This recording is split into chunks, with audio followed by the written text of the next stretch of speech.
Salam sejahtera pemirsa, berjumpa lagi dalam pembahasan buku Jangan Kita Melupakan Sejarah. Buku ini mengatakan kepada kita tidak perlu takut akan masa depan kecuali kita melupakan jalan yang Tuhan telah tuntun dan ajarnya dalam sejarah masa lalu kita. Ini disampaikan oleh Nyonya Ellen G. White dan juga saat kita melihat ke belakang dan merenung setiap saat. Semoga kita terinspirasi untuk mengingat dari mana kita berasal dan menegakkan obor yang dipercayakan kepada kita untuk menerangi jalan bagi orang lain juga. Jadi suatu ajakan yang luar biasa pada saat ini. Kembali lagi kita mengingat bagaimana tuntunan Tuhan di masa lalu dan Dia akan selalu menuntun kita di masa yang akan datang untuk terus melayani Dia dengan sepenuh hati kita. Dan juga setiap masalah kita, beban kita, biarlah kita boleh serahkan di bawah kaki salib Tuhan. Sehingga Dia akan meringankan setiap langkah-langkah kehidupan kita.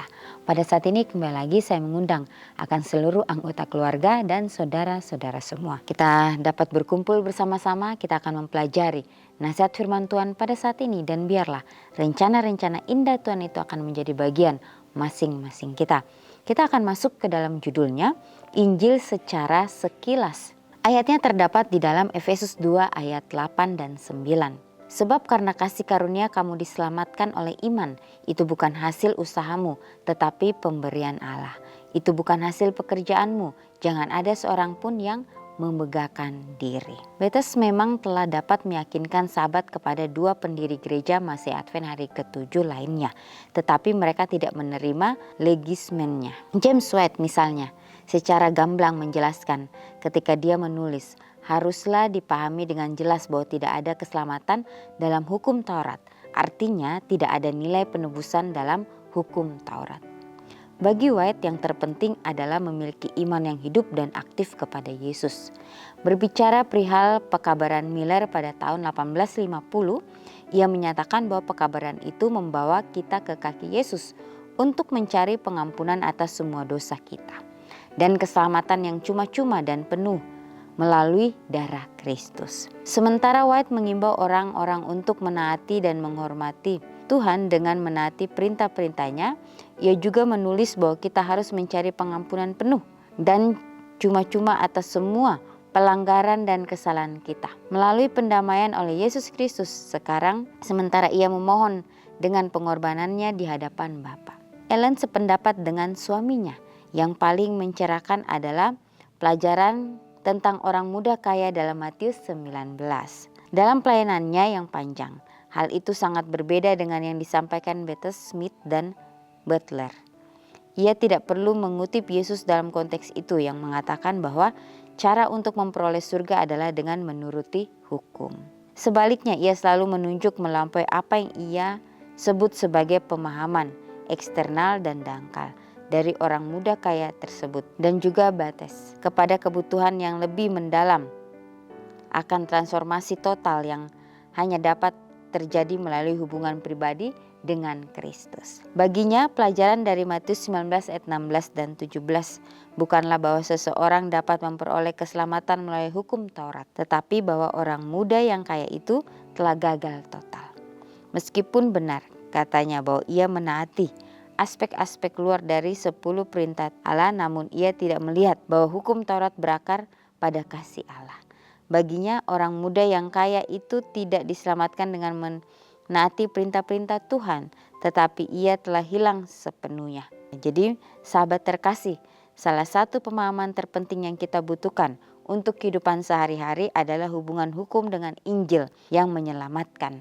Kita akan mengulas pesan Injil secara mendalam menjelang akhir tahun ini. Namun hari ini kita perlu memulai perjalanan kita mengenai topik ini. Ya, jadi Injil secara sekilas. Dikatakan ayatnya sebab karena kasih karunia kamu diselamatkan oleh iman. Itu bukan hasil usahamu, tetapi pemberian Allah. Itu bukan hasil pekerjaanmu. Jangan ada seorang pun yang memegahkan diri. Ya, jadi kita tidak boleh memegahkan diri kita, karena itu hal yang tidak baik di dalam kehidupan kita. Ya, karena kita diselamatkan oleh karena kasih karunia Tuhan, bukan usaha kita. Ya, tapi oleh kasih Tuhan itu terhadap diri kita.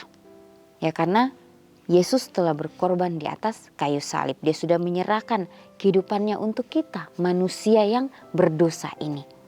Oleh sebab itu biarlah kita mau yang menjalankan apa yang Tuhan perintahkan di dalam kehidupan kita. Ya, karena inilah satu-satunya jalan kebenaran itu yang akan menuntun kita di dalam situasi yang akan membuat kita merasakan bagaimana kasih Tuhan itu telah menyelamatkan kehidupan kita masing-masing. Di sini juga dikatakan mengenai baptis memang telah dapat meyakinkan sahabat kepada 2 pendiri gereja masih Advent hari ke-7 lainnya, tapi mereka tidak menerima legismennya.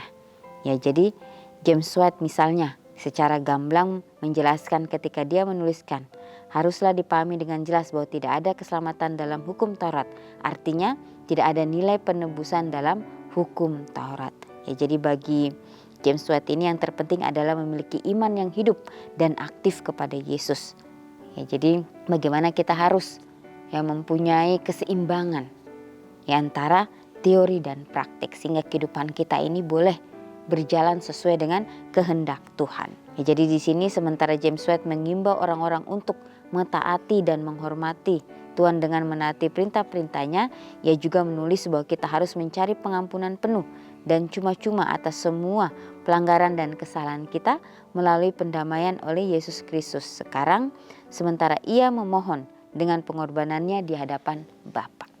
Ya, jadi betapa kasihnya yang begitu luar biasa sudah menyelamatkan kita, manusia yang berdosa ini. Ya, sehingga pada saat kita hidup di akhir daripada dunia ini, kita harus betul-betul meminta tuntunan Tuhan di dalam kehidupan kita.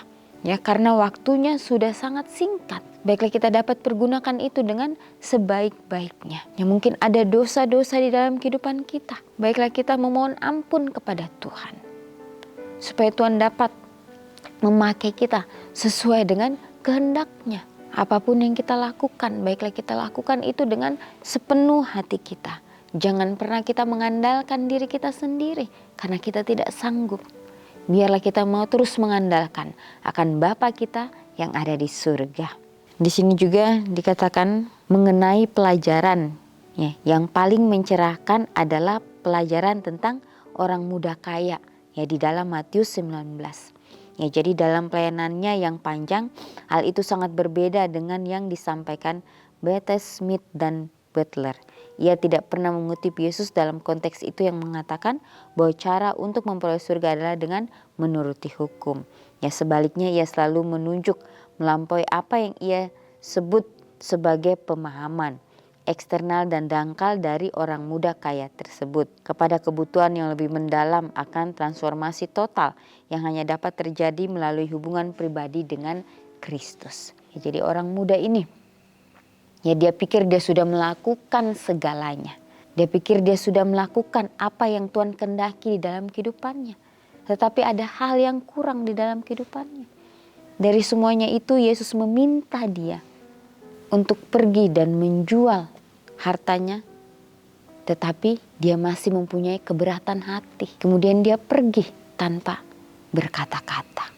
Ya, karena dia melakukan itu bukan dengan sepenuh hatinya. Dia mau melakukan itu supaya orang melihat bahwa dia sudah melakukan yang terbaik. Pada saat Yesus meminta dia untuk mengikuti Yesus, menjual hartanya dan mengikuti Yesus, dia tidak mau.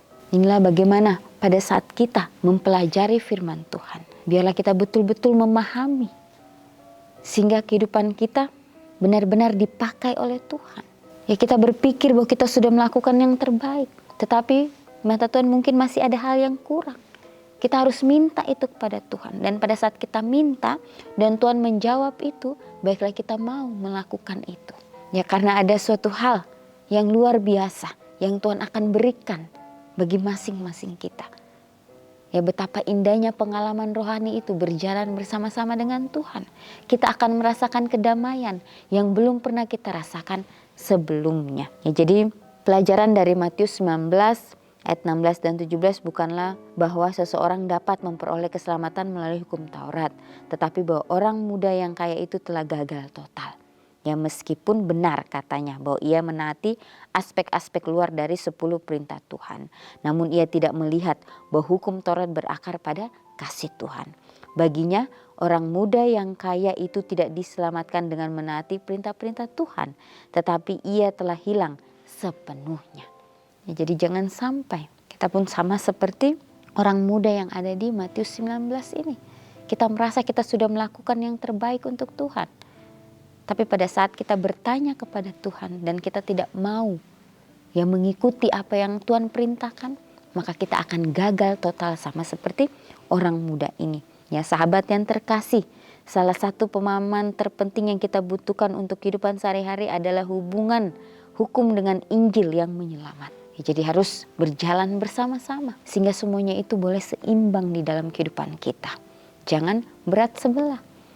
Ya karena kita tahu kita hidup di akhir daripada dunia. Ya setan bukan menjadikan hitam dan putih, tetapi dia menjadikan hitam dan abu-abu. Benar dan hampir benar. Hanya sedikit saja perbedaannya. Kalau kita tidak benar-benar ya datang kepada Tuhan meminta akan tuntunannya, maka kita akan salah melangkah. Biarlah kita mau terus ya mengandalkan Tuhan di dalam kehidupan kita apapun yang terjadi. Hanya Tuhanlah satu-satunya penolong kita. Dia akan yang menolong kita tepat pada waktunya. Ya kita sudah mendengar atau kita sudah mengalami sendiri. Ya begitu banyak bencana-bencana yang terjadi. Ya sudah ada tanda-tandanya. Apakah kita masih mengeraskan hati ataukah kita mau bertanya kepada Tuhan dan melakukan apa yang Tuhan kehendaki di dalam kehidupan kita. Ya jangan sampai kita terlambat. Ya jangan sampai kita menyesal di akhir nanti. Ya biarlah kita boleh kembali lagi menyerahkan kehidupan kita kepada Tuhan, meminta akan tuntunannya menjadi bagian kita. Ya kita sudah merasakan bagaimana penyertaan Tuhan itu dalam kehidupan kita masing-masing. Kalau Tuhan masih mengizinkan kita saat ini untuk merasakan akan kasih-Nya, biarlah kita mau meminta apa yang Tuhan kehendaki di dalam kehidupan kita. Inilah menjadi suatu pelajaran di dalam kehidupan kita masing-masing, betapa pentingnya kita mempraktikkan apa yang Tuhan sudah kehendaki dalam kehidupan kita. Menjadi berkat bagi orang lain. Menjadi pembawa-pembawa damai. Ya, walaupun mungkin kita merasa bahwa kita tidak sanggup. Tapi biarlah Tuhan akan selalu menyanggupkan kita dengan pertolongan Tuhan saja. Dia akan memberikan kita kekuatan untuk terus melangkah hari demi hari. Ya, akan banyak yang kita alami di dalam kehidupan kita. Tapi biarlah Tuhan akan selalu menolong kita. Tuhan akan selalu menuntun kita dan memberkati kita. Setiap pelajaran demi pelajaran yang kita sudah pelajari. Ya biarlah ini dapat menjadi kekuatan untuk kita. Untuk kita terus dapat melayani Dia dengan sepenuh hati kita. Ya, kita harus mengucap syukur dan terima kasih kepada Tuhan. Karena Dia sudah mau menyelamatkan kita. Karena Dia sudah mau memberikan kita kesempatan saat ini. Sedikit waktu lagi untuk mau mengoreksi kehidupan kita masing-masing. Biarlah komitmen demi komitmen yang kita sudah ambil, kita doakan itu dalam kehidupan kita. Dan kita dapat praktekkan itu setiap harinya untuk menjadi berkat dimanapun kita berada. Inilah yang menjadi suatu pelajaran bagi kita. Kita akan berjumpa lagi di kesempatan yang berikutnya dan Tuhan memberkati.